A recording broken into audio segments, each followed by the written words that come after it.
تپه گنج دره.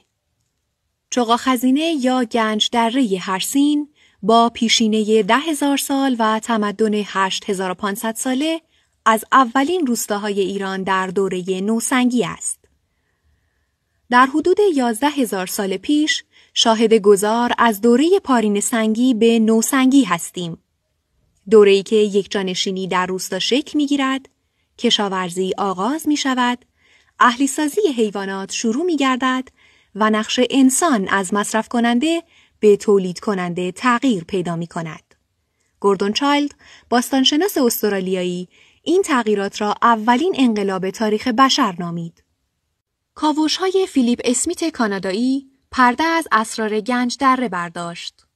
پیدا کردن ابزارهایی مانند تبر و پیکان سنگی در لایه‌های زیرین و نیز ظروف سنگی، اتاقک‌های خشتی و کوره‌های آتش در لایه‌های میانی و بالایی از جمله دستاوردهای مهم کاوش و حفاری در گنج دره بود.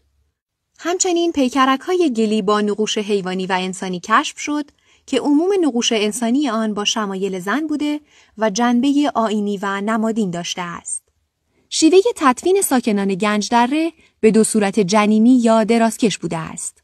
آنان مردگان خود را در لایه حصیر می‌پیچیدند و در تابوتی گلی قرار می‌دادند. مردگانی که اکنون با بیمهری و سوداگری خواب را از آنان گرفته‌ایم و سکوتشان را شکسته‌ایم. درست بمانند استخوان‌هایشان. تپه گنج دره خالی از هر گونه نشانه‌های زر، زیور و گنجینه‌های مادی میباشد. پس رواست که از جستجوی بی‌حاصل دست کشیده و این میراث خاموش را به آرامش جاودانه اش بسپاریم. کرمانشاه گشت. سامانه گردشگری استان کرمانشاه